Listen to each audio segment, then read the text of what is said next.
What's up, everybody? Welcome to DFS by the Numbers. This is the live stream for UFC Vegas 21. And as you can notice, I do not have my usual setup. I don't have my mic, so hopefully you guys can hear me well on a brand new computer. So hopefully it works out good, but I am out of town. So just going with the go here. So what's up, everybody in the chat here? We have Vanilla in the chat. Stewart Edwards parlay. PC says he has 60 grand on Leon Edwards. What's up, Thomas? I see in the chat. Yeah, really good card. A lot of people are really sleeping on this card, saying it sucks. I mean, maybe the main event might be a little bit boring, but I mean, still, the return of Leon Edwards, we haven't seen the guy in a while. I think the card's actually pretty good, and I think there's going to be a lot of great fights on the card. What's up, Michael, in the chat? Got my beverage ready. Let's talk some fights. Going to be a solid card, and, I agree. Good one for props. Yeah, some decent props out there. Thomas says, Witt, Nasrat, Stewart, Tucker, Martinez. I like it. Witt sub. Don't hate that. But yeah, I mean, coming off of a very good card last week. I mean, the card top to bottom last week was fantastic outside of, the Sterling and Jan situation. But other than that, the card was pretty good. I mean, Amanda Nunes went out there, did what she needed to do. Islam Makhachev did what she needed to do. Kind of an upset in the main event. Blachowicz went out there, got it done. But overall, last week's card was pretty good. I'm here to sulk about the Jan. Yeah, I had a lot of people hit me up saying that Petr Yan knee cost them a lot of money. It's just really unfortunate with what happened, and it's a big topic on Twitter. You go on Twitter, all week this week. It's nonstop about the Petr Yan and Aljamain Sterling fight. So lots of hot takes on it. I'm not going to get my take because people get really mad if they don't agree. But regardless, it sucks either way. It sucks for both sides. I mean, for Sterling, it sucks for him. People are going to say paper champ, and for Petr Yan, he was looking good in the fight, winning the fight. And obviously he lost the belt. So it sucks both ways there. But, the fight was fantastic. The fight was great before that happened. And then right when it happened, I'm like, come on, dude. What's up, John? It came to get learnt. I like it. What's up, Spencer? What's up, BP? How you doing? At your girlfriend's house or parents' house? You're close. I'm at my fiance's parents' house. So you're really close there. Yes, sir. I'm in Ohio currently. Just got back from PA. What's up, Lee? How you doing? Edwards losing a decision incoming. Yeah, a lot of people are on Edwards this week. A lot of people have a lot of money on him as well. And I'm with you as well. A lot of decisions on this card. Yeah, last week I did very good in cash. Did very good in single, just fading Israel Adesanya and going Blachowicz in single and cash was big. And then almost got the winning lineup. I needed, I think it was Amanda. I needed Amanda Lemos instead of Islam Makhachev, I believe, for the winning lineup. So it was very close there. And what's up, Jerry? Okay, so we'll get into it. First things first, I do want to shout out the sponsor, Pub Sports Radio. Go check out Pub Sports Radio. I really appreciate that. Go hit them with a sub. I'll put the link in the description below. We go live for the fights every single week. I've been on there 3 times in a row. I might make it a 4th tomorrow, but we do live betting, commentary. It's always fun to hang out with the guys. Always a very good time there. So shout out to Pub Sports Radio. And I'm also on there every Thursday night covering some Draftkings as well. If Oldberg would have finished that bum, I would be feasting. Yeah, that fight was crazy. That was one of the better fights, too. I like that fight a lot. I mean, Oldberg came in there with no respect for Kennedy and Zekachu, and he kind of gassed out. So, I mean, it happens. The dude had 3 MMA fights, so I wasn't overly surprised, but then again, I was kind of surprised there. All right, so we'll get into it. I do have a decent amount of action this week. I have 1, 2, 3 straight bets. I do have 2 props, and then I have 1 parlay that I went very, very big on. It's going to be my biggest play. It's going to be my biggest play since like a couple months ago. So gonna have a big play there for this card, and just a lot of great spots. I mean, if you're a parlay guy, and I'm not really a parlay guy too much. When I do my parlays, I like to keep them at 2 legs. But this is a card where there are some good parlay pieces, and we'll talk about them as well. So with all that out of the way, let's get into the first fight of the night. We have Jason Witt versus Matthew Semelsberger. And I'm kind of surprised. I mean, we were talking in my Discord earlier in the week, and we were like, yeah, Witt shouldn't be this big of a dog. A lot of people were talking about betting Witt, and that was the first fight I looked into because, I thought the same thing. Like, Semelsberger, not really tested, only has like 9 fights. And then I got into the tape, and, this dude has no takedown defense. He gets taken down at will, taken down by lower level guys. Just 2 years ago, the guy lost against an 0-0 fighter. So definitely untested, but I do see the narrative for Semelsberger here. He has a lot of power. Jason Witt has no chin. I mean, Jason Witt honestly has probably one of the worst chins I've ever seen. The dude gets hurt, and he gets hurt easily, but training at Glory MMA and Fitness, I think that's big for him. Training with James Krause. James Krause, Tim Elliott came out there last week with a very good game plan, of getting takedowns and absolutely dominating that fight. And the path to victory is written on the wall here for Jason Witt. So yes, Semelsberger can most definitely knock him out, but I do expect Witt to come in here, kind of like he did in his last fight against Cole Williams, go for takedowns right away. I do think the takedowns will be there. Believe it or not, Jason Witt is a brown belt in BJJ as well. Very good ground game. We have seen Semelsberger submitted before. And the big thing for this fight, and it's, neither guy is lost by decision. Semelsberger's lost by knockout. He's lost by sub. Witt's been knocked out 3 or 4 times. Witt's been submitted 3 or 4 times. So, both these guys, when they're losing inside the distance. So hopefully you guys got on it earlier in the week. I mean, they opened up the under 2.5 at plus 170. I looked at it for a second. I hadn't completely tape studied it yet, but I looked at it. I almost pulled the trigger blindly. But after I got into the tape study, I was like, yes, this under is the way to go. I got in it at plus 160. So that's my first play here. I have Jason Witt versus Matthew Semelsberger under 2.5 rounds at plus 160. I have 1 unit on it now. And that line's currently sitting at like minus 110, minus 115. So hopefully you guys got in early. But even then, like if it's close to plus money, I think it's worth it. And then at the same time, I did place a straight bet on Witt at plus 124, and I have 1 unit on that. And I honestly thought the line would flip. I'm kind of surprised that not many more people are on Witt along with me here, just because, watching tape on Semelsberger, the dude has an awful takedown defense. And I think Witt can definitely implement that game plan. But on the flip side, the chin of Witt is a big issue there. So if you're on the Semelsberger side, you might as well just bet the knockout prop. I mean, plus 230 is not awful. But I think if Semelsberger does win, it's by knockout. And, I do have 2 bets on this fight. It is Witt straight, and it is the under. I did the same thing in the Cole Williams fight. I bet Jason Witt at minus 120, and I also bet the under at like plus 150 in the Cole Williams fight. Witt was able to cash both of those. If one of those cashes here, I'm fine with it. It's profit, but hopefully Witt's able to go in there and get a sub, grind him out, and eventually get that submission on Semelsberger there. But yeah, should be a fun fight. And I will say this is a fight you're going to want to target on DraftKings.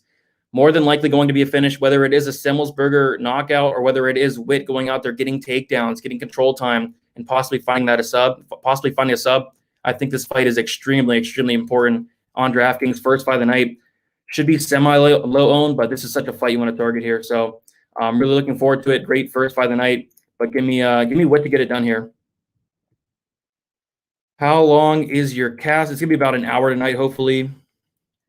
Let's see here. Witt by sub or TKO, Swingman says.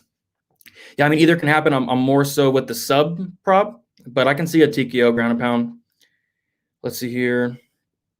Semelsberger's takedown defense is bad. Yeah, it's just watching the tape, man. I mean, it was laughable how bad it was. But he's young. I'm sure he's making improvements. I'm sure we're going to see the best Semelsberger yet. But it was not a great look.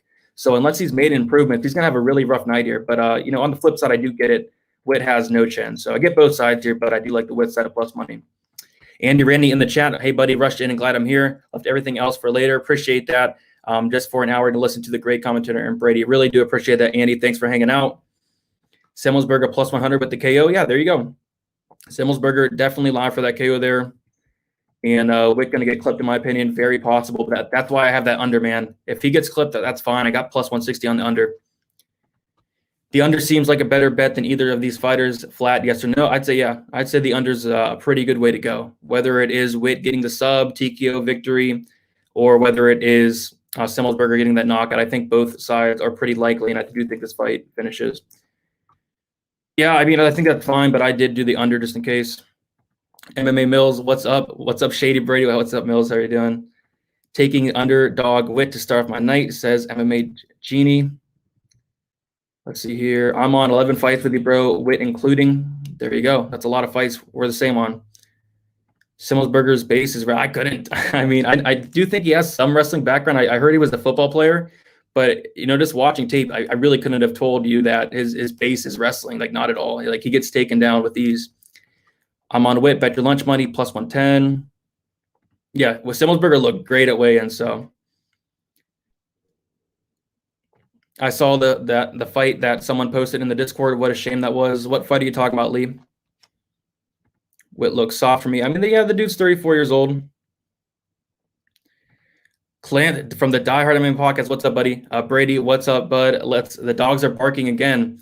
I hope so. I do have a bet on 2 dogs, and Witt's the first one.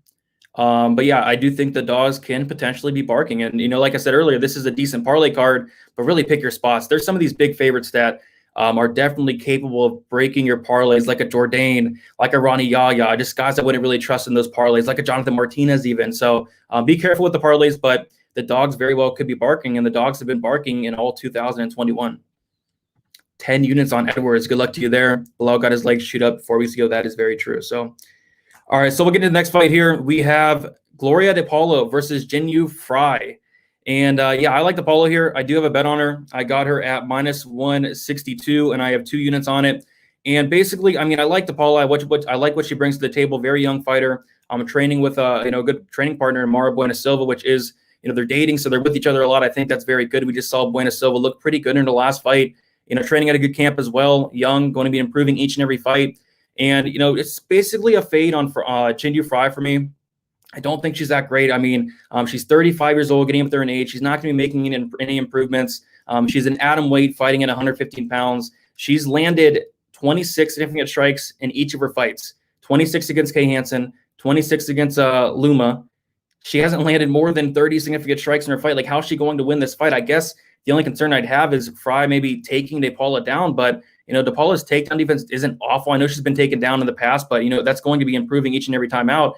And Frey's not somebody that's going to come out there and like chain wrestle. I mean, I think she should have done that in her last fight against Luma Lukman, but she didn't. She waited till the 3rd round to do that, and at that point it was just way too late. And I just think based off of throwing more volume, I think De Paula has a very good chance to win. And I saw on Twitter, it was hilarious. I forget who posted it, but somebody posted, it was like Jinyu Frey fight week, and it was like a knockout of Jinyu Frey, and the video is from 2013. It was her only knockout. It was her only knockout. She only has 1 knockout in her career. So, and that was an atom weight as well. I mean, is the power going to translate up to 115? I mean, no, it's not. And plus, she only has 1 knockout in her career. I think she has like 1 or 2 submissions in her career. She's not going to submit to Paula here. So, unless Jinyu Frey, I mean, comes out here, lays and prays on De Paula for 3 rounds, I guess that's a path to victory. But on the feet, just by throwing more volume, just by being more active, I think De Paula is very, very live here. So I faded Frey 2 times so far in the UFC. I'm going to fade her a 3rd here. And if they do bring her back after she loses this fight, I'll probably fade her a 4th, because she just does not throw. She's getting up there in age, and she's an atom weight. She's going to, we saw at a weigh-in today, she's going to be at a little bit of a size disadvantage here. So give me De Paulo. I do have a bet, 2 units, -260. As far as DraftKings goes, I'm not gonna touch Frey at 7,400. I will have a little bit of De Paula though at 8,800, but not overly crazy about this fight on DraftKings. But yeah, I'm gonna fade Jinyu Frey.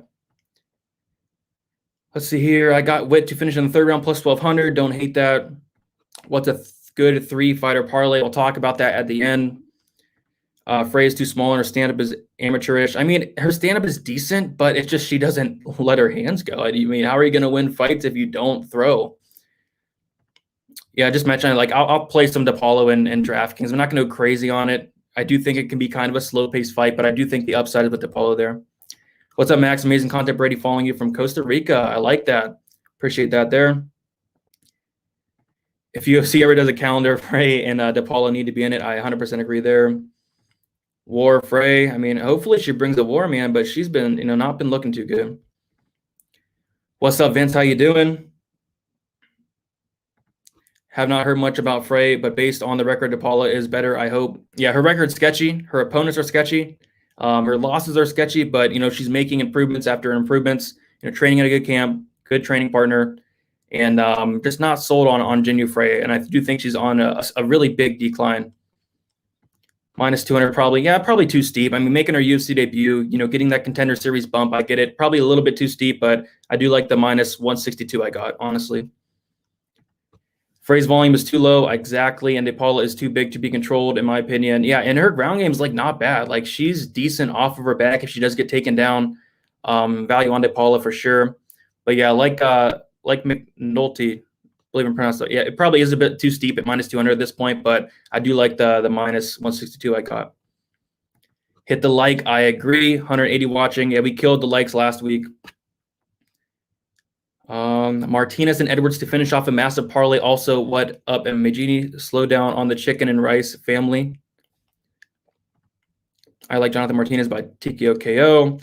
All right, so yeah, I like Paula. So lots of action early. 3 bets in the first 2 fights. Jason Witt straight, under 2.5 in the Witt Semelsberger, and then a straight bet on Gloria DePaulo. And then next we'll get into this fight, and I have absolutely no action on it. A fight I'm not all that excited about, Jade Aldrich versus Courtney Casey. I see people taking a shot on Courtney Casey here. I guess I don't hate it. I mean, this is a fight where it's going to be extremely close. I guess I'm going with Aldrich because I do like her boxing. I like her hand speed.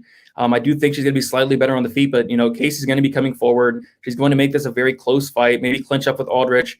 And I guess, I think a big thing in this fight would be, and we haven't seen it much in Aldrich's career, I think she has a total of 2 takedowns, but Courtney Casey cannot stuff a takedown to save her life. I want to say she has and we could check the numbers right here. I want to say it's 34%, 37% takedown defense. So her takedown defense is awful. I mean, Aldrich has to know, if it's a close round, I can mix in a takedown or 2 each round to secure the round. I kind of see that happening, but would I lay what is she, minus 145? No, I'm not doing that. If anything, I do think this fight goes to decision, which is probably minus 400. Maybe that's a parlay piece, I guess. If you're on the dog, Courtney Casey, maybe better by decision, plus 230. But this is a fight I absolutely want nothing to do with. And even on Draftkings, kind of hesitant on it. I do think they'll mostly be standing on the feet.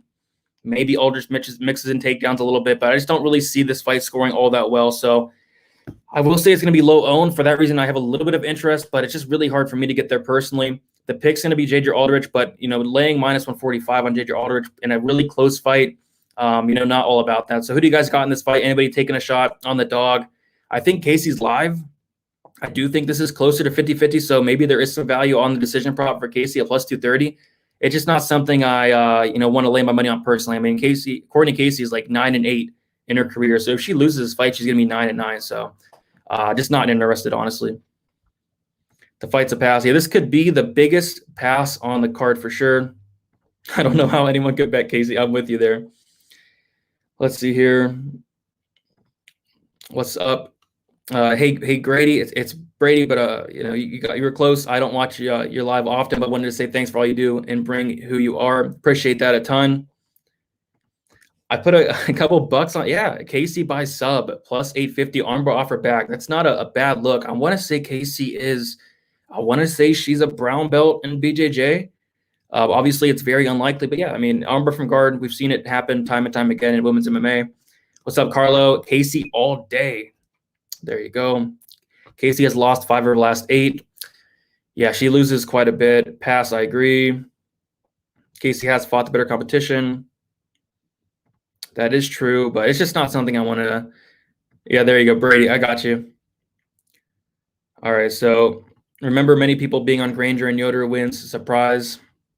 Yeah, completely different fight here, but don't want to talk about this one too much. The picks, Aldrich, am I going to bet it? Never in a million years would I probably bet this fight, but we have Nasrat Haqparast versus Rafa Garcia, and I'm excited for this one because it's going to be the first leg of my parlay, and this is a pretty big play I have with Nasrat in that parlay. I got it at, I want to say minus 420. I kind of waited a little bit on the line. I wanted to see the weigh-ins. I wanted to make sure Haqparast looked decent at the weigh-ins because I believe it last time he weighed in. He didn't look all that great. Something happened to him or something. So I wanted to make sure the weigh-ins all checked out before I did place this play. And by the time I did, I got Haqparast at minus 400. I just think this is a really good matchup for him. And Garcia is somebody that is undefeated, but, low level of competition he's been facing. In his last fight, I believe it was against Herberto Bandonnet or something like that. Somebody that did fight in the UFC for a couple fights, I think. But he really struggled to take him down. He's really sloppy with his striking, kind of rushes in. He's definitely there to be hit. And I honestly think that Haqparast has a very good chance to knock out Garcia here. Garcia leaves a lot of openings. I think Haqparast is going to be the much better striker. And yes, Haqparast did get clipped before by Dober. And obviously we know Dober has a lot of power, but Garcia only has an 8% knockout rate. So I do think Garcia, to win this fight, is going to have to get this down to the mat. And we saw in Haqparast's last fight against Alex Munoz, a very good wrestler, he was able to stuff a ton of takedowns. So the takedown defense is, holding up there. I think it's like 70 or 81% takedown defense for Haqparast. And, his takedown defense is getting better and better and better. And it looked fantastic last fight. And, one thing I noticed was on tape, Rafa Garcia looked very small. He looked very small. I did think Haqparast was going to have a pretty sizable height and reach advantage. But seeing at the weigh-ins, Haqparast isn't as big as I thought he would be. I thought he'd be, honestly towering over Garcia, but Garcia's a little bit bigger than I thought he was. So That's something to think about, but it's such a good matchup for Haqparast, especially coming in on short notice. Will Garcia have the gas to really push the pace that he does? And I just don't see him getting takedowns. So on the feet is Haqparast all day. And I'm going to stay first round knockout for Nasrat Haqparast. And I do have him in a parlay in my only parlay this week. So give me Haqparast for the win. 9,400. I really don't hate it. I do think he can get that first round knockout. I think that knockout's live. We're just a knockout in like the second round. I do think it scores really well. I think this fight's going to be very exciting. But yeah, give me Haqparast for that first leg of the parlay there. So who do you guys got in this fight? I mean, yeah, Garcia, he's interesting. He's undefeated, but I do like this matchup for Nasrat Haqparast. All right, so what do we got in the chat here? Wow, look at the line movement on Ronnie Yahya. Yeah, lots of money coming in on the Ray Rodriguez side. Let's see here. 15 days until O'Malley round 1 KO. Who's O'Malley fighting? Let me know who O'Malley's fighting. I forget who it is. I do know that I do remember him being a big favorite, though. I forget who he's fighting, though. Nasrat second round KO. Yeah, I mean, I was the same with you. I thought, he looked a lot bigger than at least on tape. Fighting Haqparast on 4-day short notice is such a huge ask for a guy with no UFC experience. Agreed. Haqparast feels like a really safe parlay piece. Yeah, I mean, he's my parlay piece for this week. I mean, I like him a lot, and hopefully he gets that knockout. Haqparast had a hanging nipple and didn't catch that. Bro Picks in the house. What's going on, Bro Picks? How you doing? You should always fade the late replacement fight. Yeah, sometimes it works out, sometimes it doesn't. But in this case, I don't think it'll work out here. What's up, Dustin? Thank you for the $20 donation. He says, what's up, Brady? Just wanted to say appreciate your work and detail of your breakdowns in MMA and NASCAR. I'm always too busy with my job and the 7 little ones. Wow. To do my homework, keep up the good quality content. Polish power. I like it. Shout out to you, Dustin. Thank you so much for the donation. Really do appreciate that. Yeah, 7 little ones. Congrats, man. I have 0 little ones so far. Maybe a little one in the near future, but there we go. Thomas Almeida. Thomas Almeida. Nice. That's going to be a very fun fight. And I think O'Malley is like a big favorite, like minus 250, minus 300. Let's see here. You think it's his last fight in the UFC? Fade on Almeida. Chin. What's up, Zaid? Hopefully I'm pronouncing that right. All right. So yeah, we'll get into the next fight. And we have a very interesting one. So I see a lot of takes on this one. Clint from the Die Hard MMA podcast, he has a play on Ray Rodriguez, I believe, and I think he's sprinkled in that 3rd round. I get it. Anybody that wants to take a shot on Ray Rodriguez, I know a lot of guys at pub, really like this guy, are taking the shot on him, and I get it. I mean, Ronnie Yahya, I do think he wins. I do think he gets that early sub, but the question marks of what happens if he does not get that early sub. And Ronnie Yahya is somebody that is 35, 36 years old. He's getting up there in age. The cardio's not really ever been there, and I don't expect it to, get any better. So, although I do think Ronnie Yahya probably gets him out of there in the 1st round, it's just, do I want to lay the minus 255 on Ronnie Yahya? Not really. If you're going to play Ronnie Yahya, you might as well just play him by sub at plus 115. But this is a sketchy fight. But the reason I like Ronnie Yahya so much is just going back and watching the tape on Ray Rodriguez. I mean, this is somebody that, I watched like good 4, 5, 6 fights, and the guy was taken down in every single one of those fights. And what really did it for me was seeing Chris Gutierrez, the striker, go out there and take down Ray Rodriguez easily, dominate him on the mat easily, and then submit Ray Rodriguez. The striker, Chris Gutierrez, submitted Ray Rodriguez. And that's what really did it for me. I think Ronnie Yahya should get this down to the mat. It's just what happens if he doesn't? And this is kind of giving me those Rodolfo Vieira vibes. I mean, going to have a massive advantage on the mat. But if he does not get that early sub, he's not going to, gas out as bad as Rivera did. That was horrible. But what happens if he, slows down? Ray Rodriguez takes over. So just it's sketchy. So the pick for me is Ronnie Yahya. I don't hate anybody taking a shot on Ray Rodriguez because if he does not get subbed, there's a good chance that he can probably win this fight. But just seeing Ray Rodriguez getting taken down. I mean, he got subbed in 30 seconds in his last fight. I do think Ronnie Yahya does get him down and does sub him. But it's sketchy. So as far as Draftkings goes, I think this is one of the more important fights on the card because if Ronnie Yahya wins, it's going to be a 1st round sub. And if Ray Rodriguez wins, it's probably maybe a 3rd round finish, maybe a decision. But yeah, he's going to have to survive an early storm of Ronnie Yahya. Do I think he does? Personally, no, but it's possible. And then after he does, survive the early storm, he's going to be able to stuff the takedowns easier. Ronnie, I guess, probably going to flop to his back like he did in the Simone fight. He did it like a million times. But I'm banking on Ronnie Yahya getting the early sub. It's just not something I want to lay the – I don't want to lay the minus 255 on. So who do you guys got here? I see a decent amount of action on the Ray Rodriguez side, and the line is closing a ton, actually.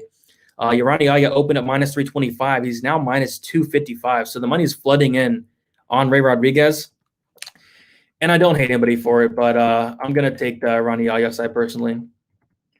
Yeah, I mean, the dude's 36 years old. He looks, honestly, he looks older than 36 years old. The guy looks 40. He looks 40, 41. But, yeah. Yahya looks sus at weigh-ins. Might have a tough cut. He could have. He very well could have. Ronnie Yahya equals Rodolfo Vieira. I don't say he's that bad. I don't think he's going to gas that bad, but it's possible.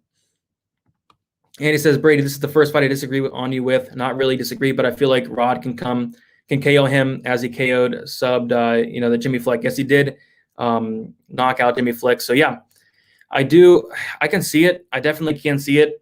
I'll tell you one thing, I'm not laying the minus 255 on Ronnie Yahya, but I don't hate anybody taking a shot on the Ray Rodriguez side. If you had to pick 4 fights to pick winners for, what are you saying?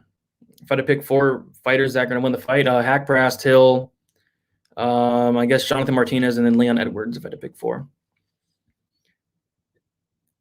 Oh, my goodness. The chat. Yahya under 1.5. I mean, if you are on the Yahya side, I mean, bet him maybe first round submission plus 225 is not a bad way to look. Clint and Gianni the Greek are picking Rodriguez. That is very true. Draw is interesting. Don't say Rodolfo Vieira. You're giving me flat. Yeah, I still have flashbacks till this day about that dude. Unbelievable. Yeah, I think I said Hill, Haqparast, Jonathan Martinez, and then Leon Edwards if I had to pick 4. Did you miss any of the bets that I'm doing? Yeah, I have a straight bet on Witt plus 124. I have the Witt Semelsberger under plus 160, and I have Gloria Paula minus 162. A draw. Yeah, I mean, draws could be possible, but so hard to predict a draw. So, yeah, it should be a fun fight there. I'm going to take Ronnie Yahya, but this is something I'm going to want to play both sides with on DraftKings. Next, we have Charles Jourdain versus Marcelo Rojo, and what should be, one of the more exciting fights on the card. I think this has potential to be fight of the night just with the styles of both guys, especially in the small cage. Both guys are going to have no problem whatsoever just standing in the middle and banging until one man falls.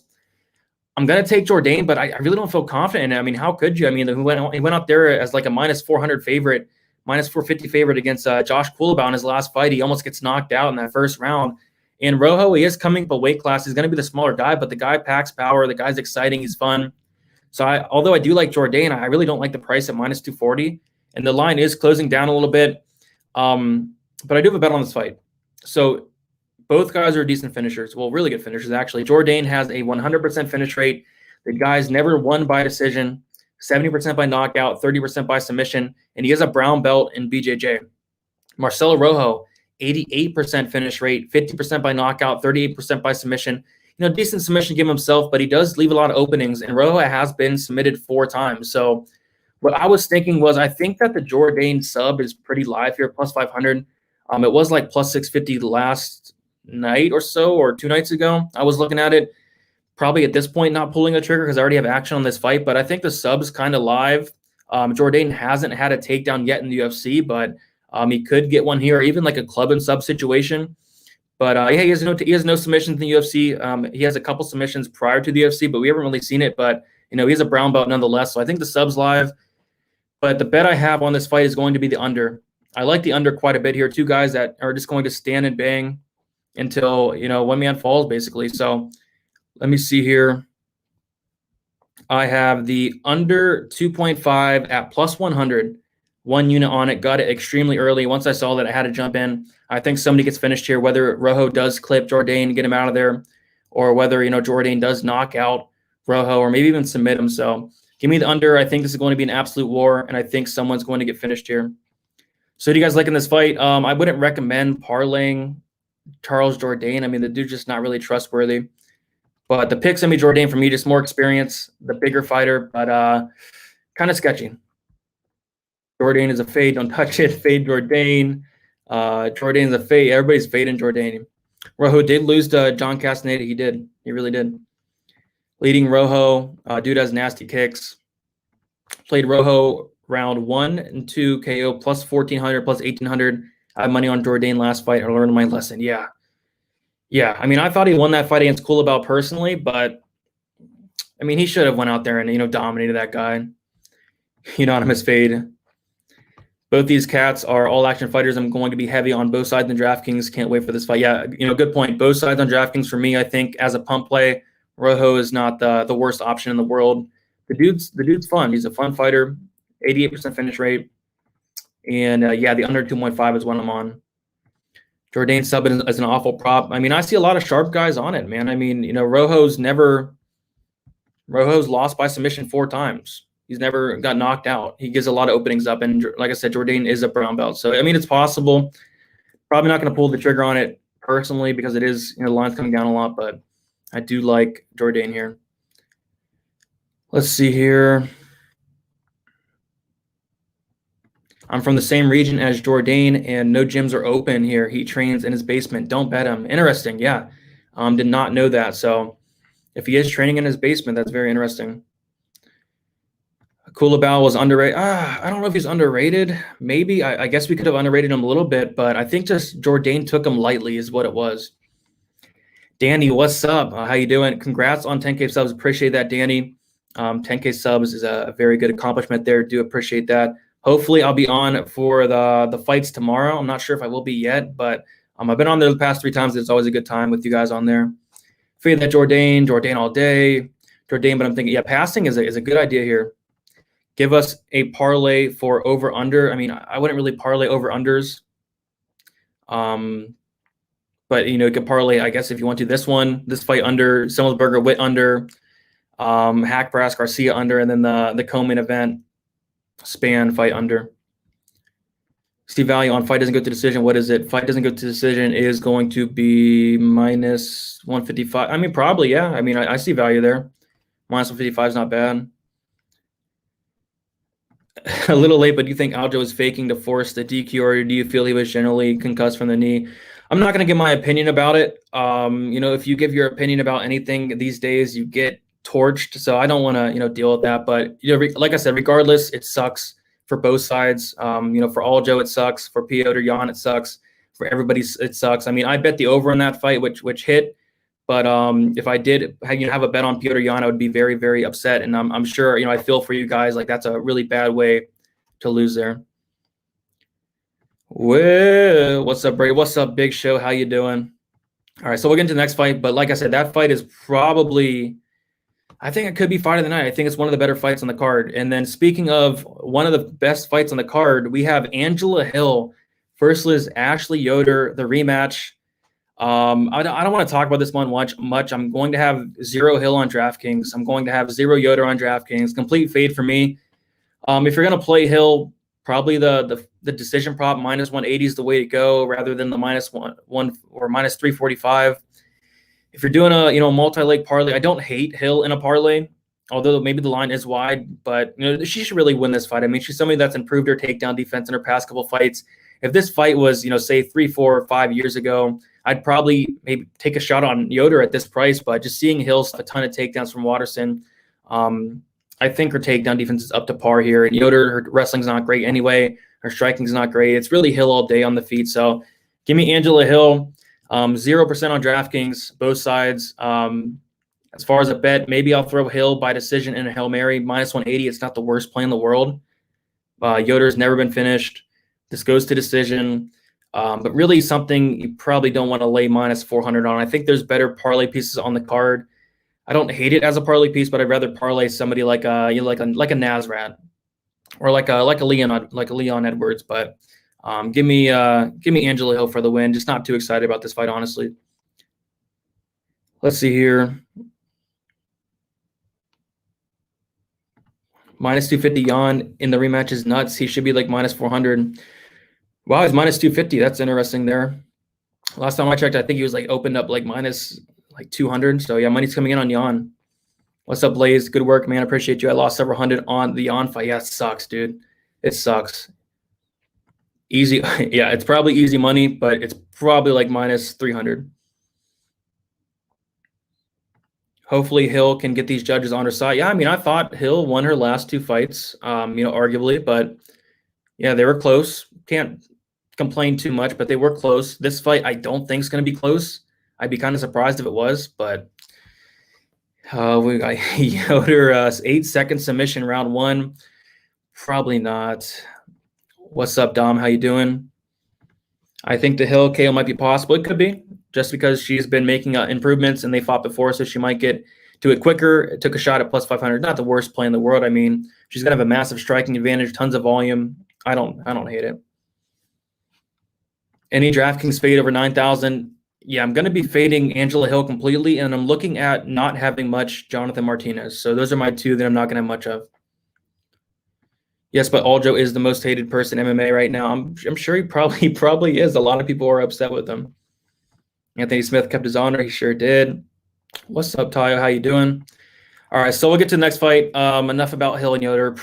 Really not interested in that one, but this next fight I feel like could be worse than Hill versus Yoder. I feel like this fight can be very boring. 2 guys that I typically look to fade going against each other with Darren Stewart versus Eric Anders. And I don't know. I mean, Eric Anders, he really has a great chance to win this fight. But the thing with Eric Anders is it seems like whatever you expect him to do, he does the absolute opposite. I remember the Khalil Roundtree fight. I think he was a decent-sized favorite in that fight. I thought he was going to go out there, take down Khalil Roundtree, pretty handedly and, grind out a decision win, maybe a TKO. He went out there and struck with Khalil Roundtree for 3 rounds, got knocked down 4 times. I just really question the fight IQ of Anders, and this is a spot where he should be going for takedowns. Darren Stewart has a 66% takedown defense. That's something he struggled with in his career. It's just, can we trust Eric Anders to go out there and get takedowns? And I just don't know if we will. I mean, he looked in great shape at the weigh-ins. It's just not something he does enough. I mean, he only lands 1.3 takedowns for 15 minutes. I know he got 6 takedowns against Thiago Santos. But in this fight, like if he goes for takedowns, he is so live. It's just, do I expect him to do that? I mean, probably not. I mean, like I said, he does the complete opposite of what you expect. So most likely they're going to be standing and striking for 15 minutes. It's going to be boring. Some clinch exchanges. Both guys are extremely low output. I'm siding with Darren Stewart just because he's going to throw slightly more active, probably better cardio. Eric Anders' cardio has not been there. But I don't know. New camp. Looked in great shape. Maybe Anders does come in here with the game plan of taking down Stewart, which, if he takes down Stewart, the writing's on the wall. Like, that's how you're going to win this fight. It's just I don't expect him to really do that. So this is a big fade for me. The thing I do like is the fight goes to decision at like minus 180, minus 190. Both guys are very durable. Eric Anders is extremely durable. The dude got knocked down 4 times by Roundtree, but he kept going. Darren Stewart never been knocked out. So, yeah, I do think this does go to decision. So that might be something I throw in my Hail Mary parlay. But as far as betting aside, I mean, it's probably dog or pass. I'm not laying the minus 170 on Stewart. Maybe Anders by decision plus 310 is not the worst option in the world. I do feel like this is going to be somewhat close, but I'm just going to go with the guy with the more output in Darren Stewart. And, another thing I noticed was Eric Anders seems to be slowing down, fight after fight. Seems to be kind of on a decline. And he's only 33 years old, but – and then we see on the flip side, Darren Stewart, he's been looking, solid. He's getting better and better each fight. So I'm going to take Darren Stewart. Just really no confidence in that pick. But fight goes to decision is something I'd look at it, though. Do you think he'll win by TKO? I'm leaning no, but, I mean, it's possible. Anders by clinch decision, it could happen. I feel like this fight could be, very underwhelming. All 3 of the women's fights and Anders Stewart overs. I think it could hit, yeah. I feel like fading the main event. Yeah, we'll talk about that. It's tough. I'm going to be probably, very low owned on it, but fading it completely, I don't know yet. Yeah, he did. He looked great. He looked in phenomenal shape there. Exactly. The fight is sketchy. What's up, Ethan? New house. Sorry, just got I'm out of town. I'm visiting some family, so don't have my usual setup there. Let's see what we got here.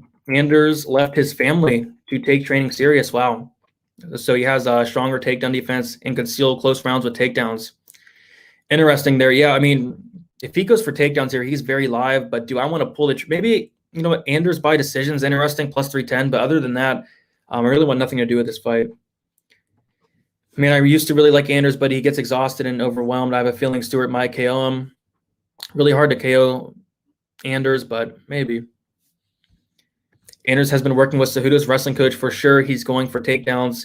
If I knew for a fact that Eric Anders would come out here and go for takedowns, I would bet him. But been there, done that plenty of times with Eric Anders. It just doesn't work out how you always expect it to. Exactly. Like Anders has some pretty low fight IQ. Stewart by decision. Yeah, I mean, either guy by decision is probably right. I have no faith in any of these guys. Yeah, I'm with you. Anders' head movement is asking to be sketchy. This fight is going to be the sloppiest on the card, 100%. Yeah, this fight's going to be very sloppy. I'll take Stewart. Head movement sketchy. Draw for the Edwards-Bilal fight. Probably not. Leading towards no there. My brother Brady just got done talking with big brother Woodley, the #1 king. You're saying Woodley's the #1 king. I don't know about that, man.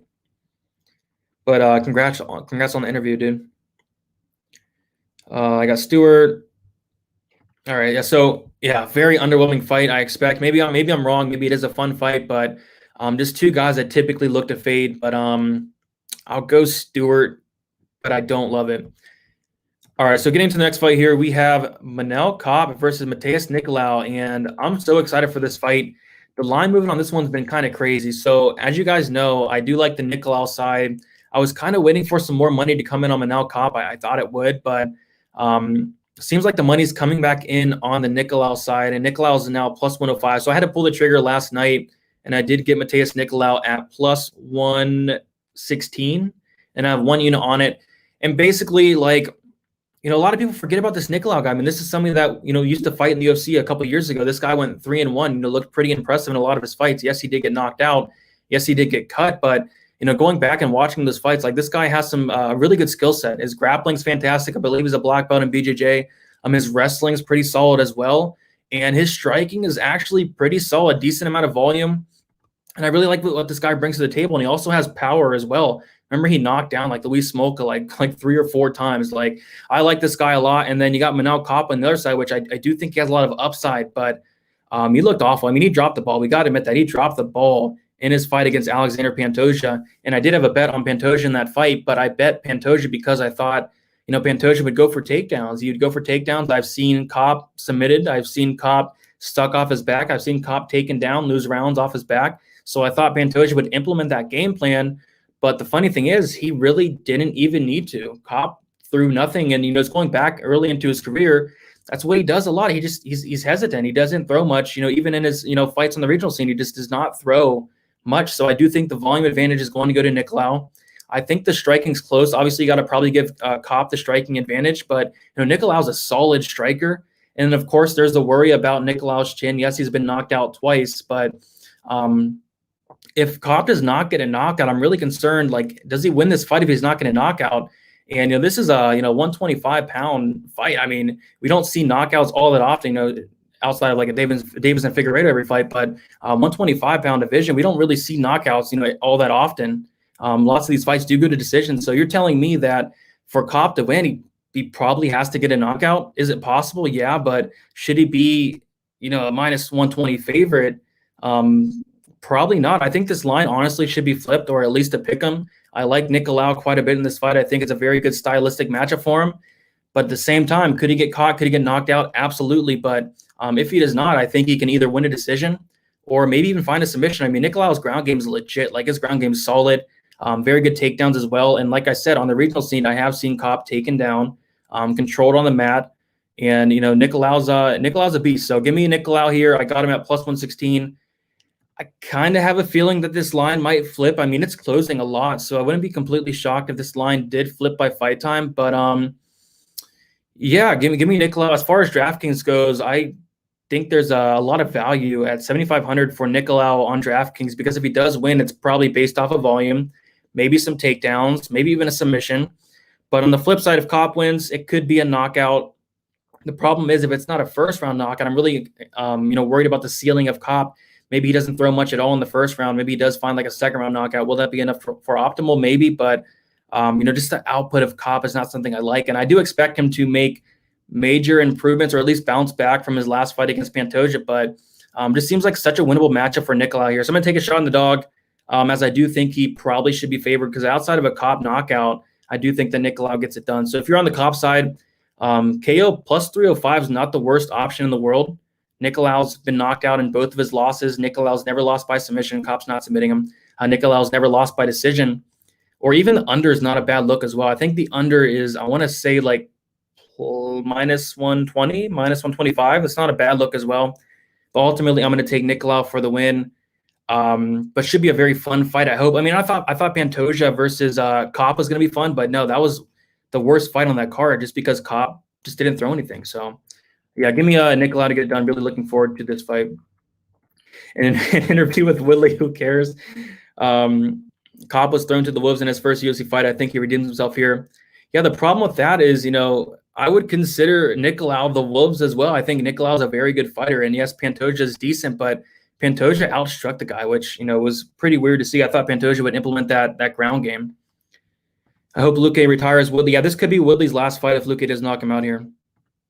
Kape should have a fire under his butt from the terrible debut. That KO is incoming tomorrow. Very well could. You're crazy. Yeah, a lot of people are on the Kape side. I mean, people must have forgot about this Nicolau guy, man. I mean, he hasn't fought in the UFC for a couple of years, but, he was legit when he did. Kape looked kind of soft at the weigh-ins. Yes, Justin. Who got cut with a 3-1 record? Yeah, he did. He got cut with a 3-1 record. He's off on this one at everyone. I like it. Avoid this one. Let's see here. How many underdogs do you think will win? I'm picking 1, 2, 3. I think I'm picking 3 or 4 dogs. Yeah, I think Nicolau and Gavin Tucker will be the highest owned from a dog standpoint. What up, Fods? Let's see here. Nicolau, Garcia, Martinez, Tucker, Cirkunov, Edwards, Hail Mary. I think that's some crazy lines there. So maybe. It's hard to see Garcia winning a decision, though, personally. He missed weight, I think, by like a half a pound, something like that. But, yeah, taking a shot on the dog here. But I do think that line has potential to flip by fight time, honestly. All right. But next we have a very interesting fight here. We have Jonathan Martinez versus Davy Grant. And, yeah, Davy Grant looked pretty decent at weigh-ins. I mean, they sized up against each other. And Davy Grant was, looked pretty big compared to Martinez. I mean, just thicker and even taller as well. And Martinez, I do think he has Davy Grant covered pretty much everywhere in this fight. I was looking at possibly parlaying Jonathan Martinez earlier in the week, but I did find a parlay piece I liked a little bit better. I just think Martinez has Grant covered everywhere, whether it is the striking by decent margin, even in the grappling. Like, that's one thing I was concerned about going into this fight. Maybe Grant can take him down, hold him down.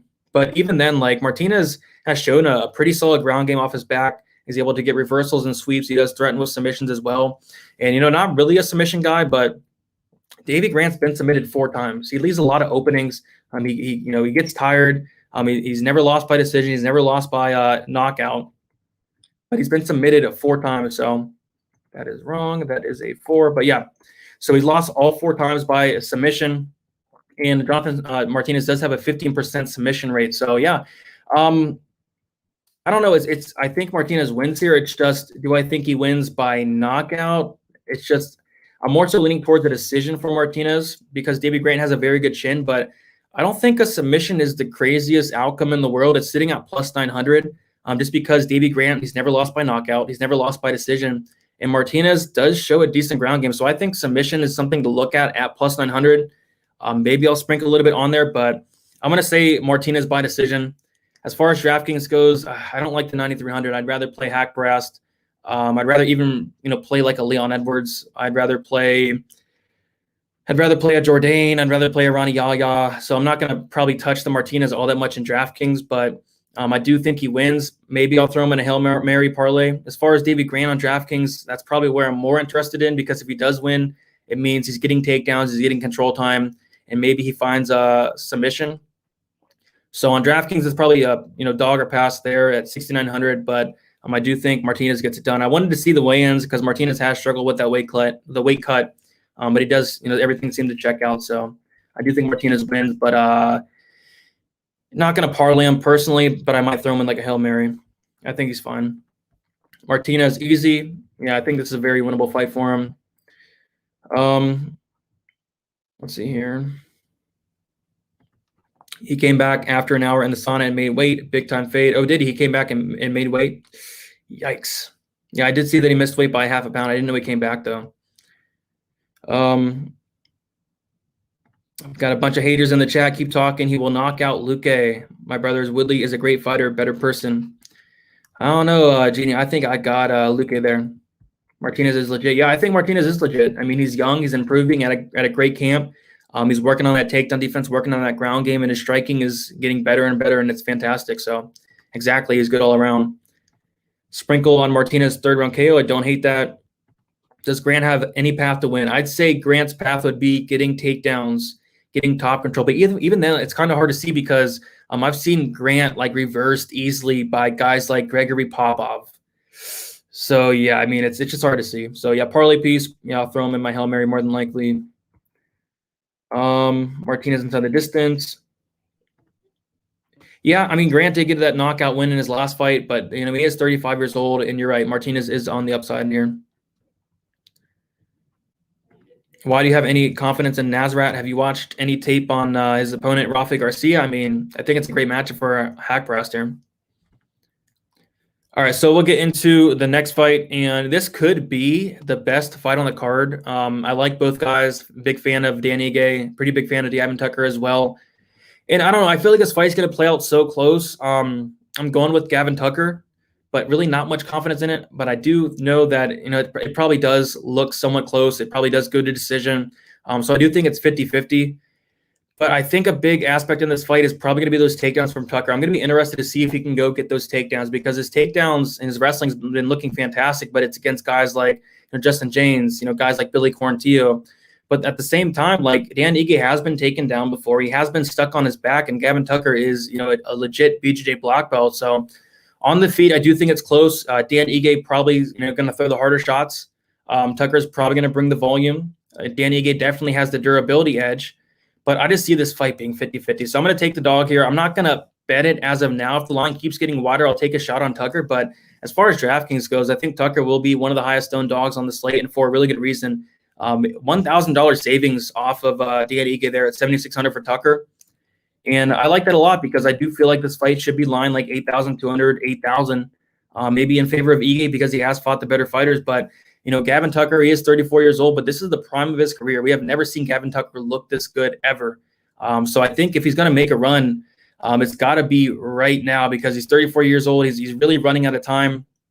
Dan Ige is actually the younger guy in this fight, but I'm going to slightly take Gavin Tucker to get it done by decision. No bet yet, but it's something I've been looking at all week, and the weigh-ins definitely checked out for me on the Tucker side. Tucker looked really good at the weigh-ins as well. But something I will have a decent amount on DraftKings of on the Tucker side at 8,000, at 7,600, but could be the fight of the night. I mean, this fight is absolutely legit. I like Woodley, but his best days are far behind him. 100% agreed. People's main event, I agree. Tucker did get knocked down by Justin James. That is true. Tucker will get the respect he deserves. He could, yeah. I mean, I think he's getting some decent respect here, but at the same time, he has been disrespected in his past couple fights against Justin James. A lot of people were on the James side against Billy Quarantillo. A lot of people were on the Billy Quarantillo side, including me. I did not expect all that to happen, but yeah, I don't hate Tucker here. I'm on the Tucker train. There you go. Yeah, I'm on it as well. I just don't know if I'll bet it. Can't forget what Tucker did to Billy Q, total domination. Yeah, Tucker looked like minus 300 in that fight, minus 400. It was crazy. Ige won't let him do the same, but I sense Tucker. Yeah, regardless, I think this fight's close. I think it could play out either way, but I do favor, the wrestling of Tucker, the volume of Tucker. But, Dan Ige, he's legit. I've been, very high on Dan Ige for a while. Appreciate that, Jeannie. Bro, even in the Barbosa and Cater fight, Ige never gave up. I think it's a good fight, but Ige edges it. Yeah, I mean, he's never going to give up. The dude has heart. He has the chin. It's a good fight, though. Let's see here. Scrolling past the chat here. Rojo is easy lock dog pick. Going to work Jourdain. I mean, it's possible. Ige won't gas like James and Quarantillo. Yeah, he won't. He won't.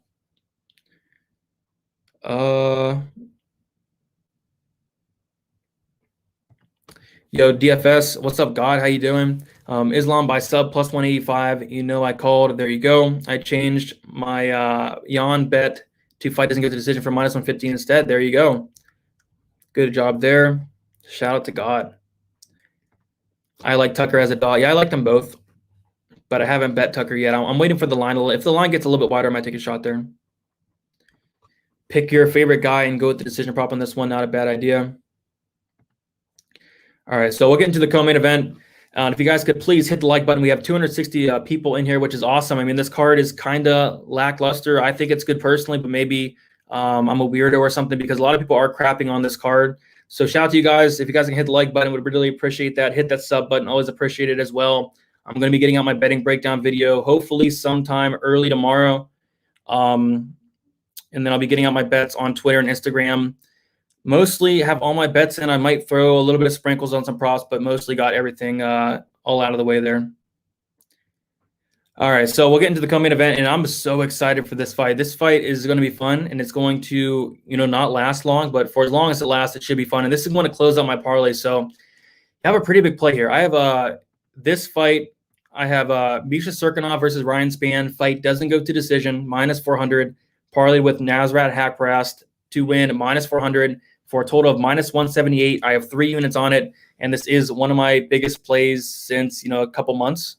So, I really like that play. I like the under, but I just want to be even safer and take that fight doesn't go to decision, parlay it up with Nasrat. And if you want to play the under, go for it. I think it's a really good look. Cirkunov has not been to the second round in like 7 fights. And just seeing Ryan Spann at weigh-ins today, like the dude did not look good. And people were talking in the chat like he went to the sauna, and came for an hour, came back to the scales. Like that's not a great sign at all. And this is a big guy. He really struggles to cut that weight. So is that, weight cut going to affect him?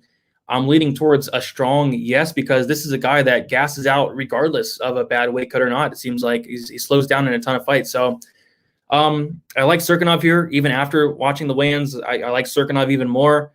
Tempted on maybe betting Cirkunov as well with the fight doesn't get to decision, honestly.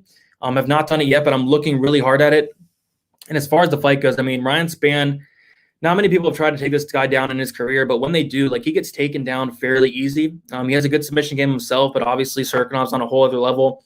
I do think Cirkunov comes in here like he did in that Jimmy Crute fight, came out there in the first 20 seconds, got a takedown. That's what he needs to do here.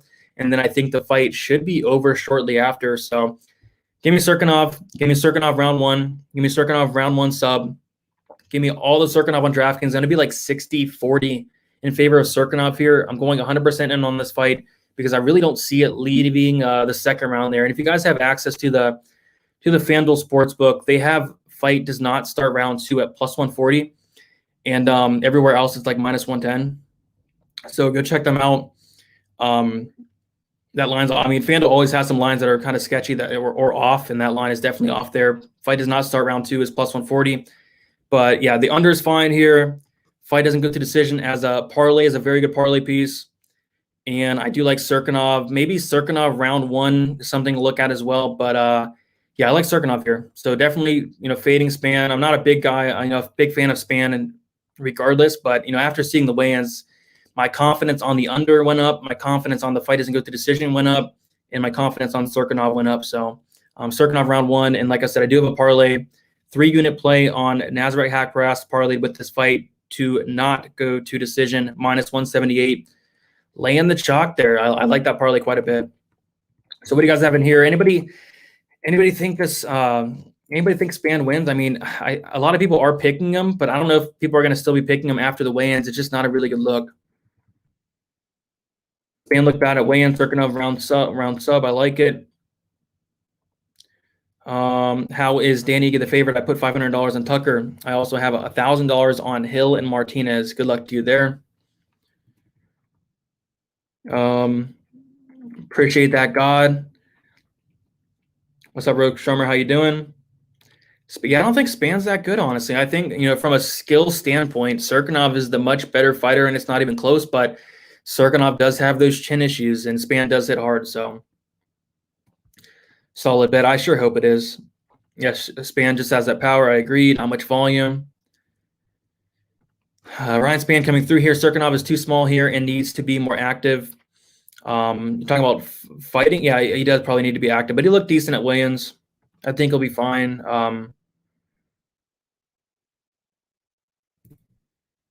Let's see here. Scrolling through the chat. I have a couple on Spann. If you're going to play Spann, I'd say maybe first round KO prop or even Spann by KO plus 235. It's really hard to see him. Maybe he can submit Cirkunov. Spann does have a good submission game. It's just hard to see him submitting Cirkunov there. But regardless, I do think this fight finishes. Let's see here. Both guys. Yeah, you're right there. Both guys are chinny. Only way for Spann to win is if Circa gasses before subbing Spann. I'd say so. Or if, Cirkunov decides to strike with Spann for a long period of time, it could very well get clipped.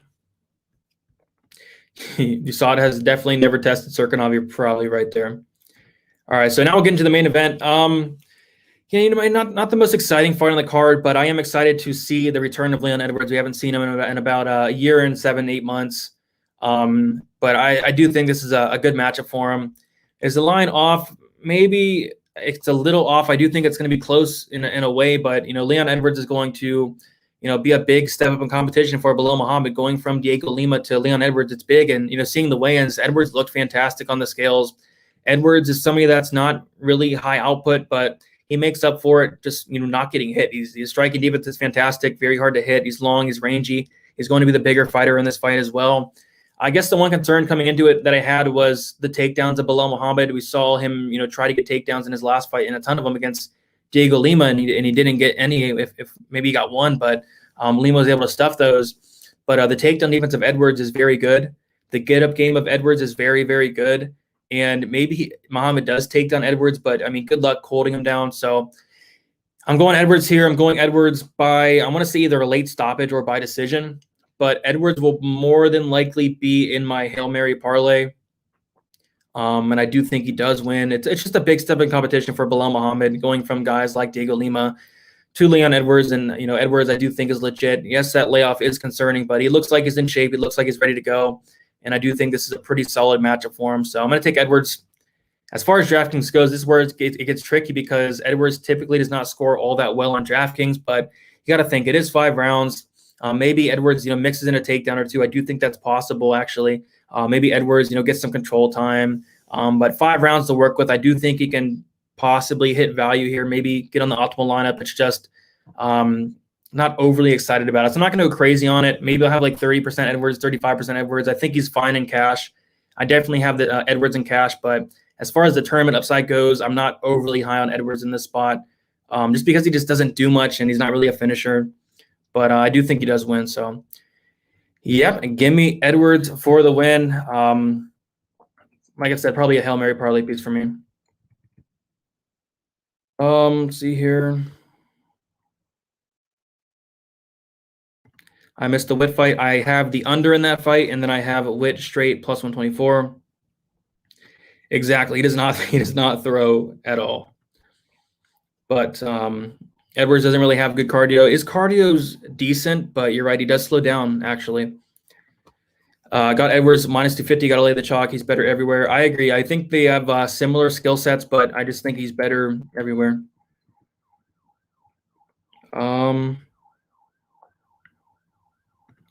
I came in late too and missed the Witt fight, but I'm already 100% on Witt. Edwards by decision. I think you could fade it. Going from 0.5 significant strikes to 0.4, if Edwards does not go for takedowns, which I don't really expect him to, I think he could mix it in. I think you're fine fading it, honestly. But on this card, there's not many great DraftKings plays, but I would rather play like a Nasrat. I'd rather play probably a Jourdain or a Yahya. But it all depends if these underdogs hit or not. Edwards has never thrown 100 significant strikes. Bad sign there. Mills is on. Remember the name, plus 225. Below not in the same class as Edwards as a top 5 fighter. Yeah, I mean, we don't know yet. I mean, we'll see after this fight. This is really going to tell us where Belal Muhammad is. He's been on a nice run here, but you're right. It is a big step up in competition. I agree with you about Leon winning, but I can't get over the time off. That is a red flag there. After his first fight post-COVID with no crowds, etc., you see worth putting some on Belal for a live dog. I mean, maybe. I mean, Belal Muhammad by decision plus 350 could be something to look at. Muhammad's definitely not knocking out Edwards. So if you're on the Muhammad side, maybe plus 350. But will you fade Belal? Probably going to have very little of it. Yes, he did. He took him down a couple times.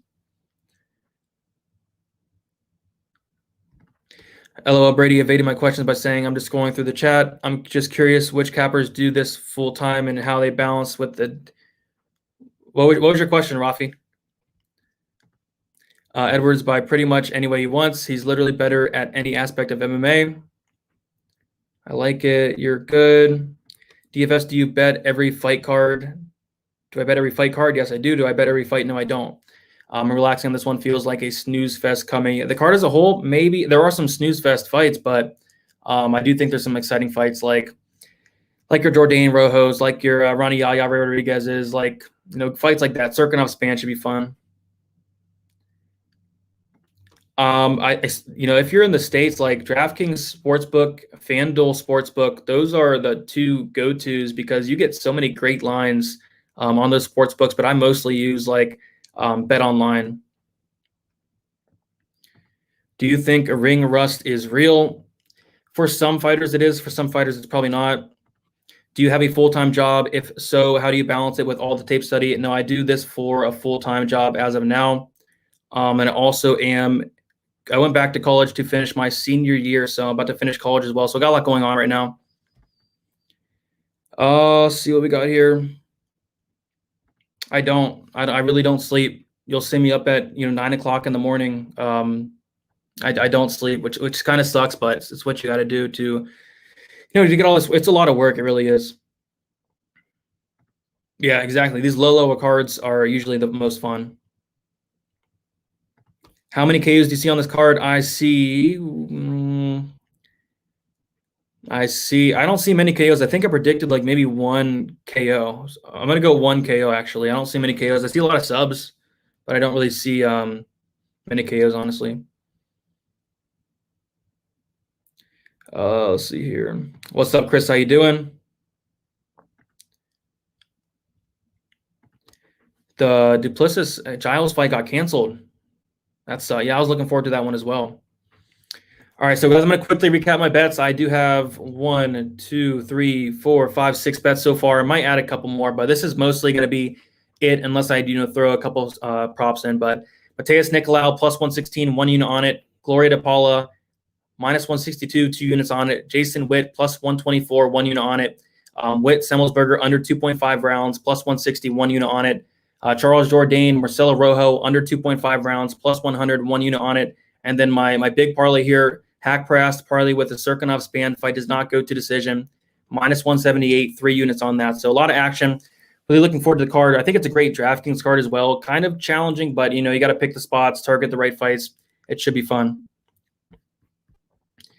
You look stupid. Appreciate that. I'm not in my normal setup, so I may look a little stupid, but the show must go on. So shout out to Bosil Petulong. Ooh, shout out to you. What do we got here? Prelims have been fantastic. Do you think the main event winner makes the optimal? I'm leaning towards no, but it could. 3 most confident picks. I'd say the under in the Cirkunov Spann fight. I'd say Haqparast, and I'd say Angela Hill would be my top 3. Appreciate that. Yeah, 3 most confident. Those 3 will be it. But yeah, I'll probably put those all in a Hail Mary parlay. But yeah, guys, lots going on. I'll put the betting breakdown video out tomorrow morning. So check that out on my channel. And then you can follow me on Twitter, DFS_numbers. And Instagram is DFS by the numbers. You can hit me up on there. I'm pretty decent at responding for the most part. But yeah, thank you guys so much for all the support. Just hit 10K. Really do appreciate that. And yeah, thanks for hanging out on a Friday night for not the best card in the world, but I do think it's going to surprise a lot of people. I do think it's going to be fun. So good luck tonight, or good luck tomorrow, guys, and talk to you soon.